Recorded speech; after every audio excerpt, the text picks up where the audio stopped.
guys, and welcome back to the Crawl Room. We're back once again in this wonderful ranty room for all things Formula One.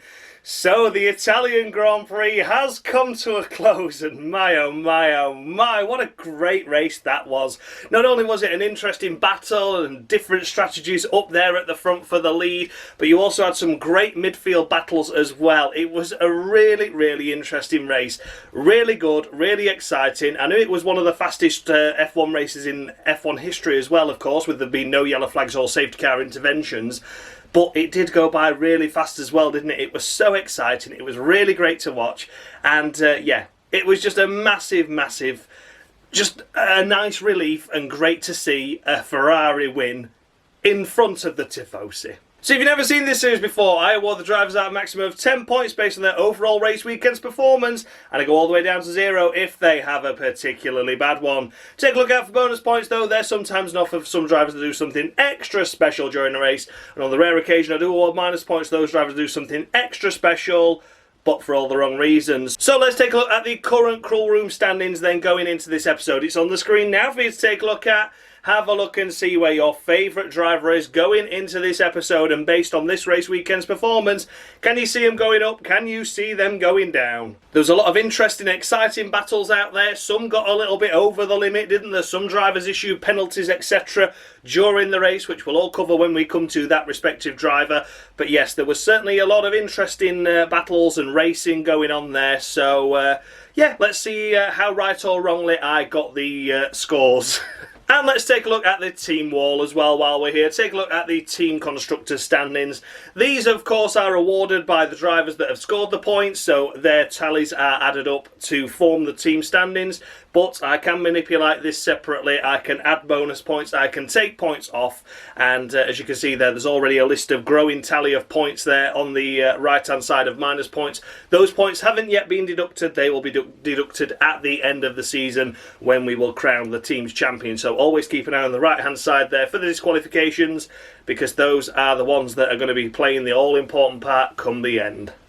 So without further ado then, let's kick things off with the race winner then, shall we? It is... Sha-la-la! Ah, sacre bleu, sha-la-la-la-la! Fantastic effort. Well done to Ferrari, and well done to Charles Leclerc for pulling off that one-stop strategy. That was absolutely crucial to their race this weekend. They looked to have decent and respectable pace. I think there was definitely going to be a Ferrari on the podium this weekend, judging by their pace. The Mercedes cars didn't seem to have the pace in the first stint, and of course you had the likes of George Russell having a mistake and issues at the start, so it sort of played into Ferrari's hands that they were going to be the one that inherited the third place with the McLarens. But as it was, they decided, let's go shit or bust. We're going to go for the one stop with both cars for Charles Leclerc and for Carlos Sainz, and as it was, it worked out absolutely brilliant for Charles Leclerc. Piastri was hunting him down at the end there, but the deficit was just far too great. It was too much of a deficit. It was about 12 seconds by the time Piastri got around Carlos Sainz and into that second place. And there was a few laps there where he didn't really make much progress, and that was key, really. You kept looking at it, you're like, it's still 8 seconds. It's 7.5 seconds, that's not enough. And then towards the end of the race, he really put the hammer down, did Piastri, but was still only within 3 seconds at the end of the line. So, yeah, you couldn't even say, oh, if it was just one more lap, because I realistically think Piastri, with that sort of pace, needed another 2 or 3 to catch up and then overtake. Leclerc was just driving brilliantly, though, wasn't he? Didn't put a wheel wrong, didn't put a foot wrong all race. He just drove sublime, and this is why he was top of my rankings in the mid-season review during the summer break, because he has just been Mr. Consistency. Okay, we had a couple of rough races with the intermediate tyres when it was too early at Silverstone. We had the front wing knocked off courtesy of Checo Perez at Austria, which meant there was a couple of races there with no points, but for the most part this season, he has been Mr. Consistency. And at the start of the season, Sainz was showing him up, but he's certainly turned the favour round now, hasn't it? And he is proving that he is the dominant driver in that Ferrari squad. So for Charles Leclerc winning, it's Ferrari's home Grand Prix. The Tifosi fans, I'm sure, are still celebrating and partying right now. But yes, for Shalala, it can be no less than 12 points, can it? It's 2 bonus points from me. He has been absolutely sublime for the most part of this season, and once again delivers a stunning race, a stunning strategy. He gets to keep this win as well, not like George with a one-stop at Spa where it got took away from him cruelly. This one he gets to keep, and it is 12 points on the cruel room to Sha-la-la. In second place, we come to Oscar Piastri. What's your favourite pastry? Well, he certainly had a good race this weekend, didn't he? A solid performance, but still nothing overly spectacular by him. He had a great start off the line, though. Of course he did, lining up P2 alongside his teammate that had taken pole position, of course.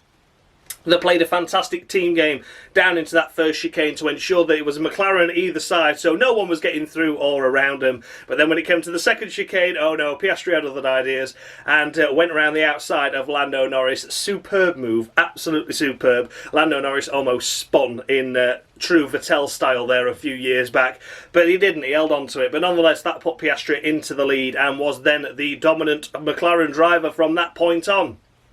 A crucial team radio came, though, where he was asked, can you make this a one-stop, Oscar? And he said, no, I can't, not with the left front graining. So they came in for a second stop, and out he went into the race in fourth place. He managed to get past Carlos Sainz rather quickly, dispatched of him quite rapidly, but there was about a 10-second gap to Sainz to Leclerc at that moment in time. By the time Oscar got that move done, it was around 12 seconds, so he had that 12-second deficit to make up, which he was unable to do.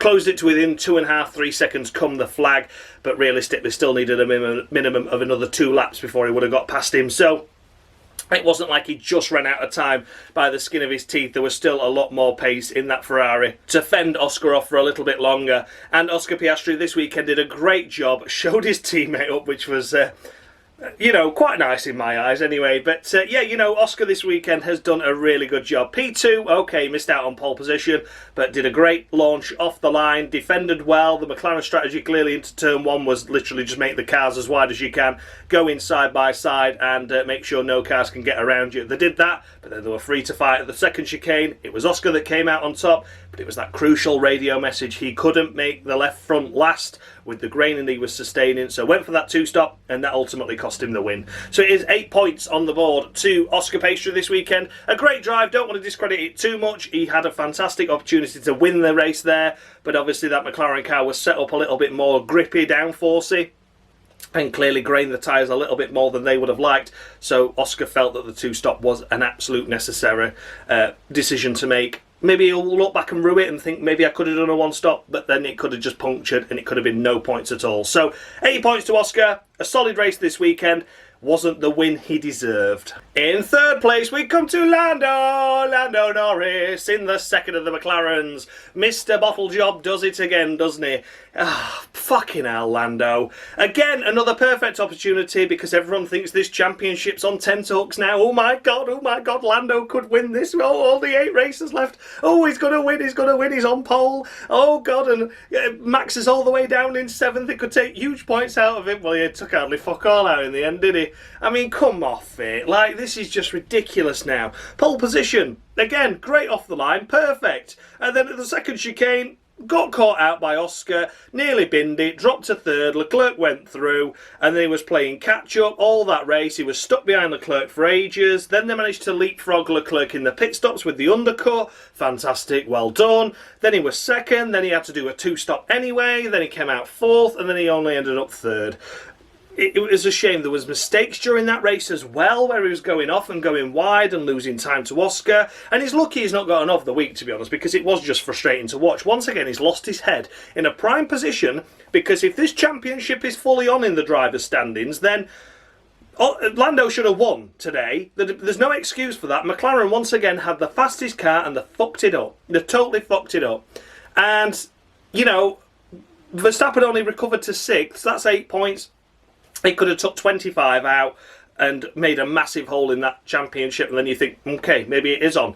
But Lando being Lando, it didn't happen. It took 7 out again. Well, 7 is not good enough. It could keep taking 7 away every race for the last few races, and I still don't think he'll be... I think he'll still end up like a few points behind him. So, yeah, it's close, and I'm not denying the fact that we will possibly have a title fight mathematically going into the final race of this season. But if Lando doesn't start winning the races he deserves and must win, and can win because he's got the car to do it, then It's not going to happen, is it? He needs to win while Max is finishing 7th. That's how it has to happen. But it's not gonna, because he keeps bottling it, as we've seen time and time again. So for Lando, it's lucky he got 5 points this week, and I'm feeling generous. But the more I talk about it now, the more it's infuriating me. So Lando gets a middle of the row 5. And he's really going to thank me for them. He's lucky he's avoided another of the week, because that was a poor performance. And yeah, that was that. I'm very disappointed in him once again. Infuriating. 5 points to Lando. He's thankful he's getting them. Next up in P4 we come to Carlos Sainz. Smooth operator, smooth operator. Did a good job, did a solid job there, Carlos Sainz. This weekend again, showing that Leclerc had that little bit of an advantage over him in terms of the team rivalry, so to speak. He was a 10-second deficit behind Charles Leclerc, unfortunately, and despite the one-stop strategy, the McLarens did inevitably catch up and overtake him. So whilst running 1-2, the McLarens did find their way around. Of course, his job in that situation was to make it as difficult as possible for those two McLarens, because obviously they didn't want to catch up to Leclerc as quickly. So he was sort of playing a rear gunner from that moment on. The pacing itself was good. He was fantastic to pull off a one-stop strategy. Well done to him for that. But unfortunately just was shown up a little bit by his teammate this weekend, especially when you take a victory in front of the Tifosi. It can't get much worse than that. It was a shame he couldn't hold on to the podium places, but the deficit was too much in the end. So for Carlos Sainz this weekend, it's 7.5 from me. A solid job, a good effort, but not on par with his teammate this weekend. Would have been nice to see him snatch a podium. A double Ferrari podium would have been something special, but as it was, a P4, still a great effort. Had to try something, just didn't quite work out for Carlos, but overall a solid weekend once again by Carlos Sainz, and Ferrari will still be regretting getting rid of him, I'm sure. But it's 7.5 to Carlos Sainz. 5th place we come to Lewis Hamilton in the first of the Mercedes cars. Qualifying a little bit difficult for him, only lining up in P6 compared to Georgia's P3. But in the race itself, drove well, drove clever, and here he is finishing P5. You look at the cars ahead and the strategies they were on, the pace of the cars as well, of course, and you think P5 realistically is the best he could have done this weekend, to be honest with you. So, yeah, unfortunate that he had a little bit of a poor qualifying in comparison to George, but in the race itself made up for it. And when the strategies came to play and the pace of the McLarens came in as well, unfortunately for the Mercedes squad, P5 was realistically the best they were going to look at, and that is what he achieved. So, short and sweet for Hamilton, really. Didn't do anything wrong in the race, but it is going to be 8.5 from me. I think that's as good as he's going to get, good as he deserves. Like I said, shame about qualifying, but the race itself was solid, and P5 was decent. A respectable effort there by Lewis Hamilton, and it's 8.5 to him. Finishing in 6th place, we come to Max Verstappen in the first of the Red Bulls. Where has that pace gone? My oh my oh my, what happened there? The 4th fastest team this weekend, lining up in the race in P7, and in the race itself was only ever going to finish P7, but managed to finish ahead of George Russell because he had his issues at the start of the race. So P6 over the line, picking up 8 points, which are 8 crucial points, as already mentioned. Lando didn't take the points out that he should have done this weekend, but once again, Max Verstappen got the most he could out of the car he was given. There were a bit of a funny team radio messages though, weren't there, at times? Like, oh, am I okay to race now? Like, yeah, go for it, Max. You've gone hard. We're using the maximum out of these tyres. You're going to have to stop again. You know, there's got to be a 2-stop in there somewhere. So, yeah, obviously they started on the hard tyres, Red Bull, which I don't think helped him in the end. Had it been an early safety car, they'd have been absolutely shafted. But thankfully for them, it wasn't. But then they were hoping for a late safety car, which didn't happen either. So it was one of those where they got onto a sort of back themselves into a corner strategy where they were hoping for some luck, which I understand. I do understand. They clearly didn't have the pace. But it was just unfortunate that from there, it just didn't go their way. You saw frustration from Max. They had a slow pit stop. There were a lot of slow pit stops this race, actually, weren't there? Where the wheel guns and the nuts were obviously heating up with the excess braking that has produced around Monza. So there's a lot of slow stops, but not overly slow to really damage a race. But Max had a 6.2 second stop, so 4 seconds slower than your average, you would say. And yeah, he was frustrated with that, banging the steering wheel in the pit lane, so you could see he's not happy at all. But I think come the end and come the checkered flag, when he found out Norris was only P3 and not winning it, as I'm sure everyone expected him to, I think he'd have been like, okay, we'll just take this one on the chin and see what happens again. So yeah, for Max Verstappen, it's a solid 7 from me this weekend. I think he really did get the most out of the car he could. It was just frustrating again to see him with the weird team radio messages and also that frustration in the pit lane, banging his steering wheel. It wasn't just him having slow pit stops this weekend. There was a lot of cars up and down the field, and surprisingly none of them were sober. Work that one out. But yeah, it's a solid 7. You know, he's clearly getting the most out of the car he can, but it's just so unusual to see him so far down here. The pace of that Red Bull has just gone begging, hasn't it? It really has. So yeah, solid 7 to Max. Holds on to the title lead. Damage limitation once again. That's all he's going to be doing for the rest of the season now. And he needs to make sure he keeps that up. Then we come to George of the Russell. Watch out for turn 1.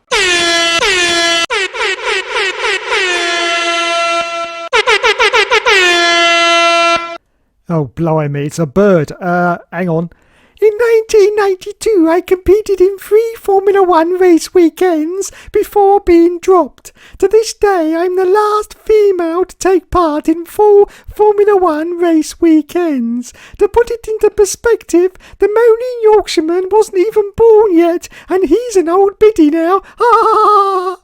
Nailed it. And there we have it, the first ever female in the Crawl Room Crawl Wall Championship. It is Giovanni Amati. Thank you to Dave there for his fantastic impression. But yes, Giovanni Amati of the week to George of the Russell.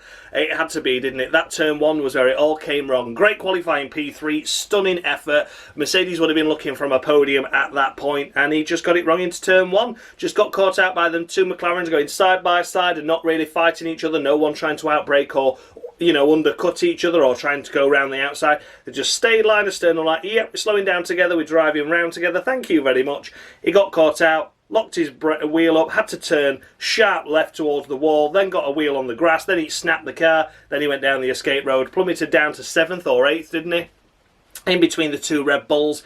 And then from there it was damage limitation, had to do an early stop because he had wing damage that he eventually thought, well, I'm in the window for to make a one-stop work if I need to.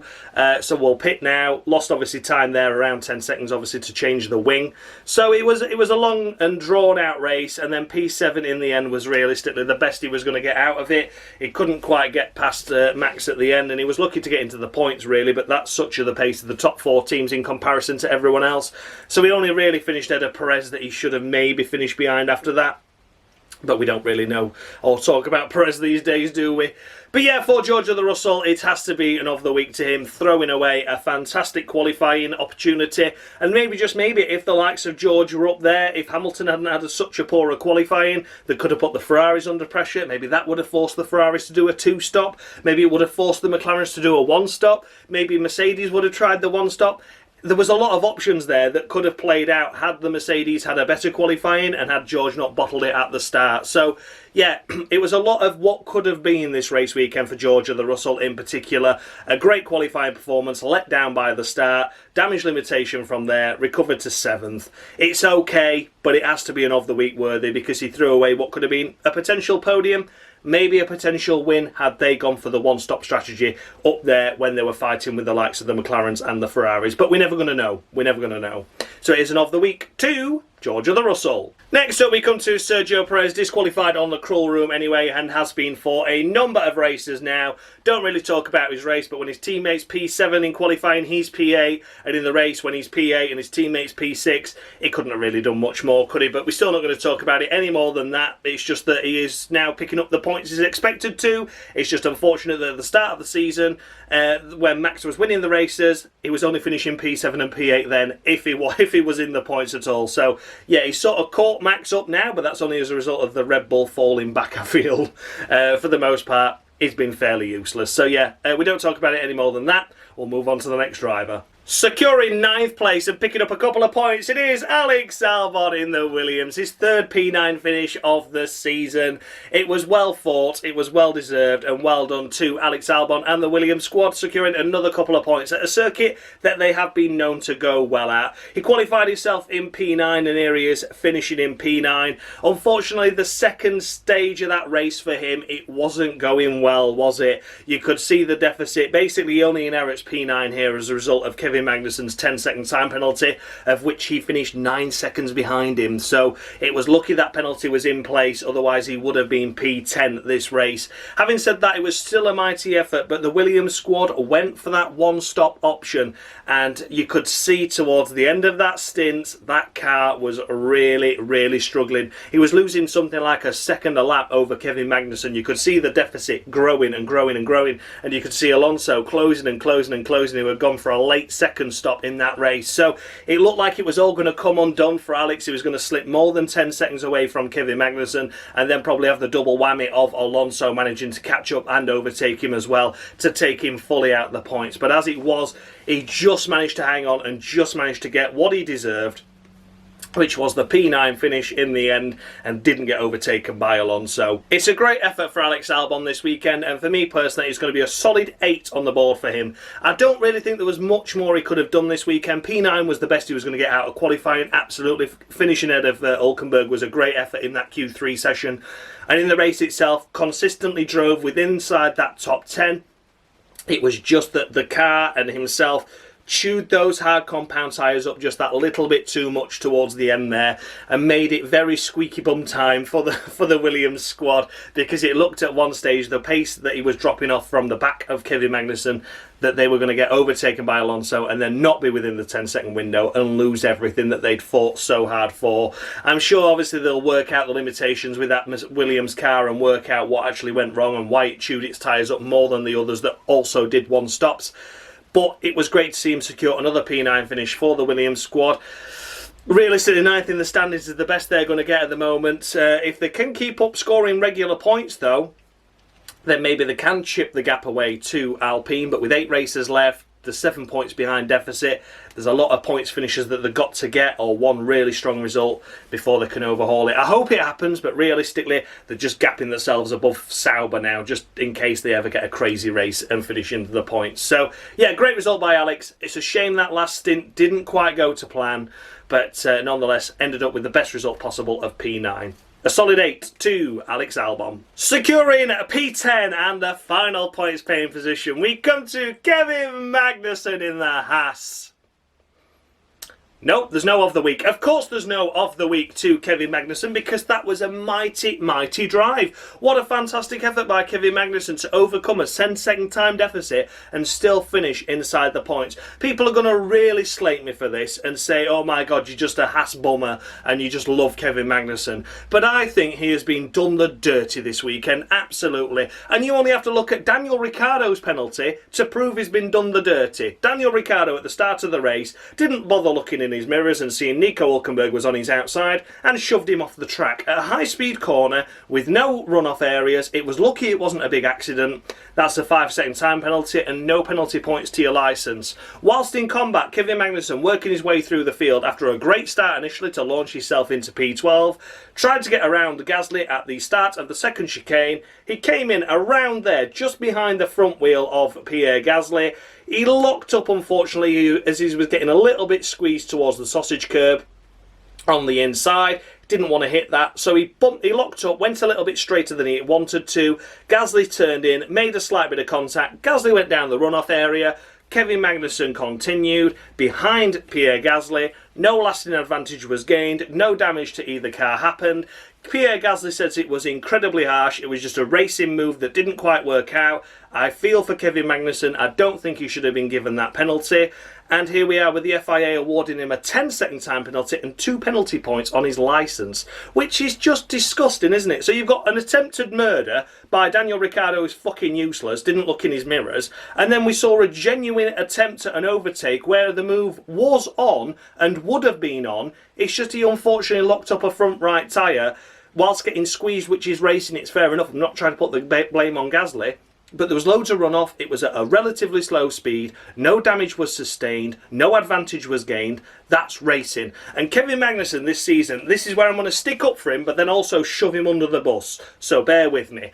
Kevin Magnussen this weekend and this season as a whole has been done the dirty to receive a one-race ban.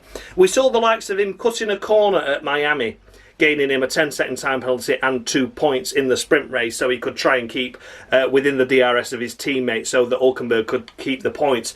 We saw a 10-second time penalty and 2 points on his licence for Saudi Arabia for going off track and gaining a lasting advantage, overtaking Tsunoda. Got it up the inside, then went off the track, came back on, stayed ahead. Are they really 4 points there? Are they really what these licence points are for in Formula 1? Are those 4 points deserved? Is that 2 points that he received this weekend deserved where it's actual racing? I think not. I think there should be some sort of penalty, and I think the time penalty is enough in those situations. But again, I thought 10 seconds were harsh. I think it should have been 5 for the Gasly collision. I'm not saying it should have been a penalty, but if Ricciardo's getting 1 for attempted murder, then Kevin Magnussen, for just a little bit of an unfortunate lock-up in the braking zone, where no lasting advantage is given and no car was disadvantaged, that's 10 seconds. But 5 seconds for pushing a car fully off the track, I don't get it, I don't get it. So yeah, I'm not saying it should have been a penalty, it shouldn't have been a penalty for Magnussen, I just think it should have been a 5 seconds on this occasion, and no penalty points to his licence. I don't think Saudi should have existed in terms of giving him points on his licence, but time penalties, absolutely. And it also in Miami. I don't think that should have been warranting 2 penalty points on your licence. Because we'll come to Monaco, where he fully kills Sergio Perez and fully kills his teammate and himself out of the race in a ridiculous move and a ridiculous shunt, what's cost loads of damage, potential injury. You know, they put holes in the Armco with that kind of collision. It could have killed a photographer, it could have killed a marshal, it could have killed a spectator, could have killed a driver. That's not a penalty. Kevin Magnussen did not receive any points on his licence or a penalty for the next race for that collision involving 3 cars, massive damage where injury was possible. So make it make sense, FIA, because I would have thrown Kevin Magnussen out there and then, irrespective of what he'd done previous to that in real life or what I deemed was sensible or reasonable penalties. I would have looked at that Monaco incident solely on its own and gone, yeah, you're not turning up next race, pal. That were fucking stupid. But yet he was allowed to continue. And now we have a race where it was a sort of okay move, or a fair enough move. Didn't work out, but nothing lasting happened from it. And that makes him get a ban. I don't get it. I honestly don't get it. It's like not throwing Roman Grosjean out for that Spa moment 12 years ago at Turn 1 where he absolutely wiped out the whole world and nearly killed and decapitated Alonso. It's like not banning him for that, but then I'll have a little bit of contact at Suzuka at Turn 1 or whatever, and he'll spin Mark Webber around, and that'll get him a ban. It's pretty much that's how I see it anyway. I think it's just ridiculous. It's ridiculous how it's been done. Has Kevin Magnussen deserved a penalty this season? Absolutely. He has deserved a race ban at Monaco. Regardless of what he'd done, he deserved a race ban at Monaco. But now I'm frustrated that it took so long for him to actually implement it with a decision and with a bit of contact that really didn't matter and really doesn't deserve a race ban. So yeah, I'm pissed off twice. I'm pissed off that he wasn't banned earlier this season. Now I'm pissed off that they're banning him, and they shouldn't be banning him for what he's done this time around. Disgusting. Anyway, Kevin Magnussen, for me personally, he's getting 11 points. 11 points, he's getting 1 bonus point because he drove that car to P9, almost gained 10 seconds over Alex Albon, and did secure that final points paying position by just shy of 2/10 over Fernando Alonso, keeping that gap. So it has scored a crucial point in a race where they didn't really expect anything after Hulkenberg had tumbled down. So yeah, big old rant about Kevin Magnussen. Yes, I support him in this situation, but he should have been banned a lot sooner, and that's how we're leaving it. So it's no of the weeks to him for that, because he drove a stunning race. Bit of contact in the midfield. Oh my God, someone get me a tissue. I'm crying over it. Yeah, anyway. Inconsistencies within Formula 1, and once again proved in this race itself. It's 11 from me for Kevin Magnussen to hold on to that point. Stunning, stunning effort. Shafted by the FIA, but it should have come sooner at the same time as well. Oh well, 11 to Kevin Magnussen. Right, we best get rattling on with these. I've been talking far too long. Next up in P11 and just missing out in the points paying positions, it is Fernando Alonso. Aston Martin have been known to go badly here over the last few years, even when they've had a good car. This time around, he misses out on the final points paying position, as already mentioned, with Kevin Magnussen there by 0.193, so just shy of 0.2 of a second away from that final points paying position with Kevin Magnussen's time penalty. It's 6 points for me for Alonso. Okay, solid, respectable, but we saw better drives up and down the field this season on the whole. And the fact that the two stop didn't work out either really didn't help him, did it? But yes, Alonso missed out on the points, sort of expected to be honest, and it's a solid 6 from me.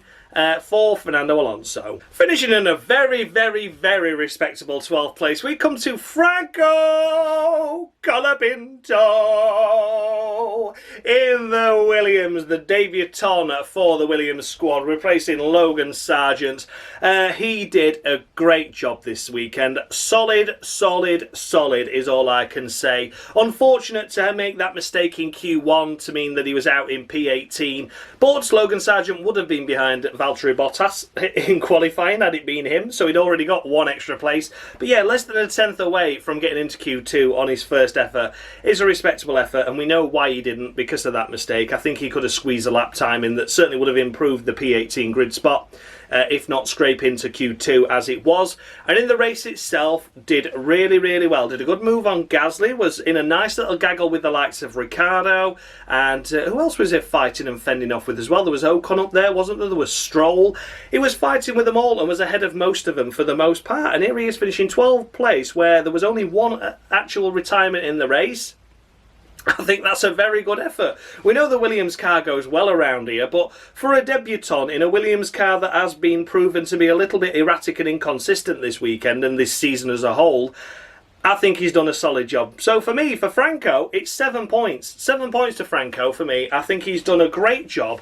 Welcome to Formula One. Good effort, respectable effort, and deserves praising for it. Didn't put a wheel wrong, didn't get any damage, had some good overtakes, and finished ahead of some decent cars this weekend. So well done to him for that. It's a solid 7 to Franco Colapinto. Finishing unlucky for some P13, we come to Daniel Ricciardo, missing out on and of the week by this much. And I don't know why, to be honest. I think he deserved one.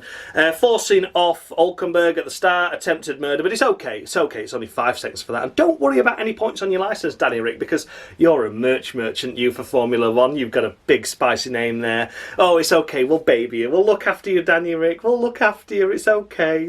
We'll look after you. Don't worry about not looking in your mirrors, you silly old man. Don't worry about it all, you silly fool. Don't you worry, darling. It's okay. It's all safe and sound. What a fucking idiot. Anyway, Daniel Ricciardo, for me, just pisses me off, to be honest with you, that he's still even in the sport. I so hope he goes. I just don't want to see him in a Red Bull. I don't want to see him in a Visa Cash App Maxi Tampon RB. Don't forget your AlphaTauri Toro Rosso Minardi. I don't want to see it anymore. Don't want to see it. It just irritates me. And once again, doesn't look in his fucking mirrors, pushes Nico Hulkenberg off the track, and then only gets a 5-second time penalty for it. However, his team made sure he got a little bit more of a severe penalty, didn't he? By touching the car, unfortunately. Touched his car, then didn't serve the 5-second time penalty as a result correctly, of course. So then was bumped up to a 10-second time penalty, but didn't actually affect his position in the end. Crossing the line P13, staying P13, fantastic stuff. So yeah, Danny Rick is getting 3 points from me, and he's going to thank me for him. He's going to thank me. But the silly old man didn't look in his mirrors this weekend and cost Nico Hulkenberg quite heavily there. But, you know, it is what it is. 3 points to Danny Rick, and that's that. Next up, we come to Esti Bestie Ocon. Esti Bestie to you. Ain't like Esti Bestie Ocon. Yes, what can we say for Esti Bestie Ocon this weekend? A little bit lonely, a little bit unspectacular from the Alpine squad. If there was going to be a race weekend that we're going to struggle, it was going to be this one, wasn't it? But yeah, Ocon really, I don't know what to do about these Alpines, to be honest. It's 5 points to them. 5 points to the to Esti Bestie Ocon, middle of the road. Can't really do much better or worse than that. It was one of those races where Gasly looked to be better than him, but then Gasly sort of started to have some issues. He was complaining of a vibration and a knocking noise at the rear. I'm not quite sure how he heard that. But yeah, it sort of like cost Gasly pace, didn't it? But the race itself, Ocon didn't do anything really wrong, did he? And it's 5 points to him for that. So yeah, that's that for Esty Bestie. Miller 05 to him. Next up, we come to Pierre Gasly in the other Alpine, and he's getting the same treatment as his teammate. Miller 05 to him. Again, was a good effort in the start of the race, as mentioned, battled with the likes of K-Mag, and fought off some really good, strong positions at the start. He was on the fringes of the points, which was respectable, but it's, again, a vibration, a knocking noise at the rear, and something was a little bit loose. He came in for an early stop, which sort of compromised him and was on older tyres towards the end there, of course, as a result. And he just tumbled down the order gradually from there, obviously losing confidence in the car. Something maybe not quite right with it either. But in the end, the Miller 05 to Pierre Gasly. I don't think points were ever going to be possible when you look at the pace of the cars around him. But yeah, ultimately, did what he could with the car he was given. Unfortunate, it could have been a little bit higher up, but I don't think it would have been points in the end. 5 to Pierre Gasly. Then we come to Valtteri Bottas in the first of the steak kick me up the arse Saubers. Well, oh well, oh well. Qualified himself in P19, but here he is finishing a respectable P16, really. I don't think there's much more he could have done this weekend than that, to be honest with you. Yeah, did okay. Did a good enough job. Again, it's a Miller 05 to him. The Sauber car is fucking disgusting, isn't it? You can really tell that. It was certainly the slowest car around here this weekend, apart from in the speed traps where it was the Red Bull, which is mental, isn't it? Mental to say. But yeah, the Sauber is just absolutely useless. I think P16 they're going to be celebrating that, because I think that's probably the best they were going to get. So it's a Miller 05 to Valtteri Bottas for that. I don't really know what more to say about a frustrating team. Finishing behind Valtteri Bottas, we come to the second of the Haasers in Nico Hulkenberg.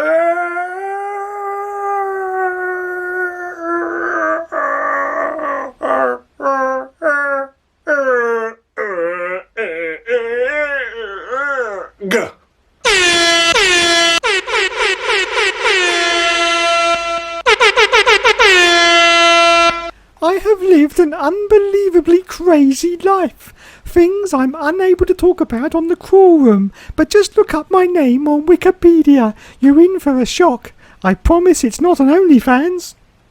Oh! I needed that. There we have it. And of the week to Nico Hulkenberg this weekend. What a shame. What a shame. Lining up in P10 and you think, yeah, good effort. Another Q3 appearance. Would have been nice to see him ahead of the Williams, but not to worry. Still a Q3 appearance. P10. Stay from there. Stay in the points. Had a bit of a slow start and a sluggish start and got dropped down to around that 11th, 12th area. It was with the likes of then, of course, Danny Rick, who qualified 13th, I think it was. So he did lose a couple of spots at the start. Then, of course, got shoveled off by Danny Rick, which wasn't his fault at all. Did a great job, actually, to be pushed onto the grass, keep it going, but then brake, but then go wide, but then only go onto the runoff area and not get buried in the gravel, not spin, not have contact with Danny Rick. He did a great avoiding job, but tumbled to 16th. He then was able to overtake the Sauber of Bottas to get back into 15th or something like that. Then he was on the back of Yuki Tsunoda and trying to overtake him for P14. And unfortunately, he outbraked himself, double lock up on the front axle, and just ploughed straight into the side pod of Yuki Tsunoda, damaging Yuki's radiator, damaging Hulkenberg's front wing. Had to pit 4 Renaults then, which was obviously a slow stop. Then had a 10-second time penalty added to his race time as well. I'm not sure if he served that in the stops or not, did Hulkenberg, but either way, it was either added on at the end or he served it in the pits and he was here anyway on merit. It wasn't like he was ahead of Valtteri Bottas. He never was. So yeah, a very, very difficult weekend by Nico Hulkenberg, and I was singing his praises at the mid-season opportunity. This race was a very much a missed opportunity. Running around in P10, it could have been a double points finish for Haas this weekend quite easily. They looked like they were going to be the 5th fastest team this time around. And Kevin Magnussen and the pace he had certainly proved that when he overcame a 10-second time penalty deficit to still secure a point. So yeah, Hulkenberg, a case of what could have been. It could have been an easy P9, P10 finish for the Haas squad this weekend, but as it was, made his life incredibly difficult. Through no fault of his own at the start, admittedly, but then frustration crept in. And if you're going to award anyone 10 seconds and 2 penalty points on the licence, it's for a move like that. A car was seriously affected. It was a stupid late dive. that's the sort of penalty that deserves penalising, and I don't agree with the FIA's decision on that one itself. So yeah, unfortunately it took out Tsunoda and it ruined Hulkenberg's race, and it was all his own doing. So it is an of the week to Nico Hulkenberg. Next up we come to the second of the Saubers in Zhou Guanyu.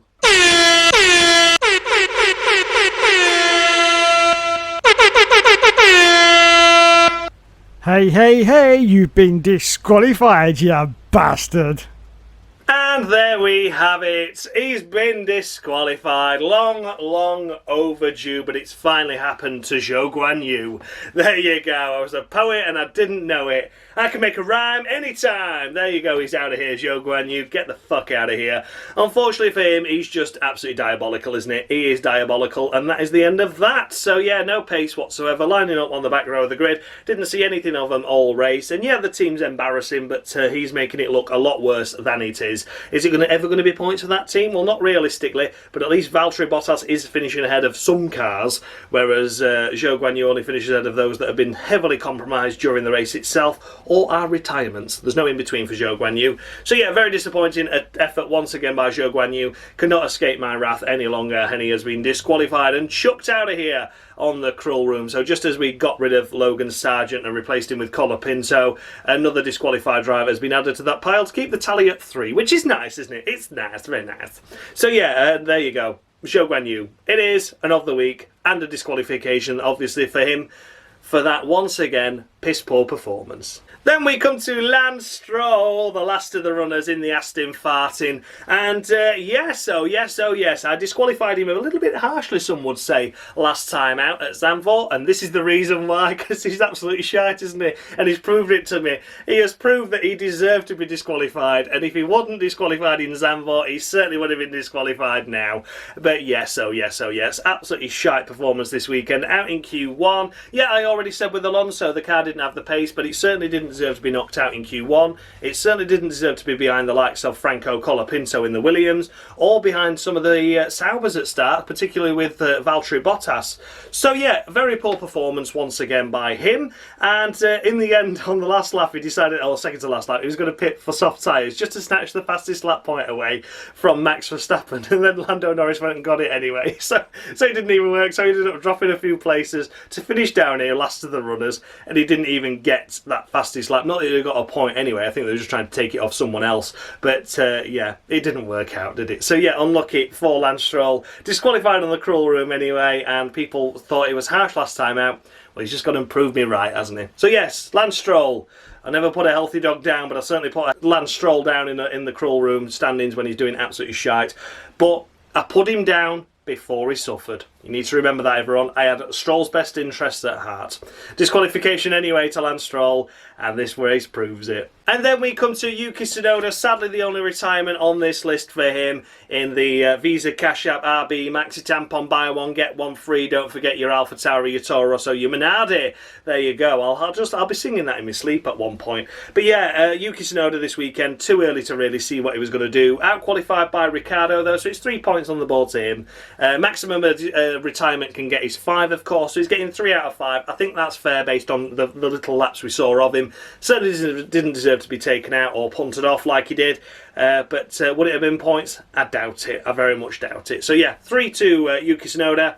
A difficult weekend overall for the Visa Cash App Maxi Tampon squad. So there we have it, guys. Those were the runners and riders of the Italian Grand Prix. Let me know down in the comment section, did I score any drivers too high, any too low? The updated standings with the scores I have just awarded are on the screen now for you to take a look at. Have a look and see where your favourite driver is now. And my oh my, Charles Leclerc is really climbing away with his standings now, isn't he? This championship looks like it could be his, providing there's no mistakes from his end now. He could be the first ever double cruel wall/cruel room champion, because he won it one year, didn't he? Did he win it in 2018, 2019? I can't quite remember. But either way, he's come close on several occasions if he hasn't won it anyway. But yes, I'll have to have a look and see who was champions previously. But yeah, nonetheless, to Charles Leclerc, he's done really well this season so far, and he's pulling out quite a substantial lead over his nearest rivals. So if he keeps the consistency up, he'll certainly be crowned the Cruel Room champion at the end of it. Everything else, though, is still always very, very tight, very close. at the top and further down the field as well. Franco Colapinto, bless him, down there on just 7, but of course he starts anew. It's his effort and his achievement, just try and get as many points as he can now and be very respectable in the 9 races he has in Formula 1. For the team standings then, just before we flick them up on the screen for you, I'm making some modifications to it. Yes, oh yes, oh yes, I know. So to McLaren, they're getting minus 50. Minus 50 points to McLaren, because once again the strategy doesn't play out quite right and they end up binning it off and losing a victory that should have been theirs once again. Should have been an easy 1-2 for them this weekend, and it wasn't to be. Yes, some of it was down to driver, but once again it was down to strategy, and I can't keep forgiving that anymore. So it's an additional 50 points to any minus points they already have, so I think that's quite interesting. That should see them drop down at the end of the year. To the Alpine squad, they're getting minus 25 just because I can, and they're piss poor and they're annoying me this season. They're far too high up on the standings at the moment, so they deserve to be knocked down come the end of the season. And to Stake Kick Me Up the Arse Sauber, they're receiving minus 100 points. Minus 100, so they're already minus 20, and because Zhou's disqualification now renders his points useless as well, I think they're only going to be on around 70 points, and this will take them into minus about 50 come the end of the season so far. So yeah, we'll take a look at that scoreboard now. There you go, that's the team standings for you.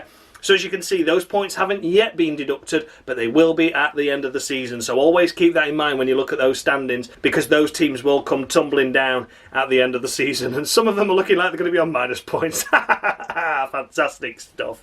Brilliant, brilliant, brilliant. So thank you so much for watching, guys. I'll see you all again in a couple of weeks' time. Where are we next? I can't quite remember. Is it Baku? It's Azerbaijan, isn't it? There we go. So yeah, I'll see you all for that one. Looking forward to it as always. Should be an interesting race. See how Ollie Behrman gets on in the Haas now. And yeah, lots to look forward to. The season is certainly hotting up, isn't it? Thank you so much for watching, guys. And as always, much love.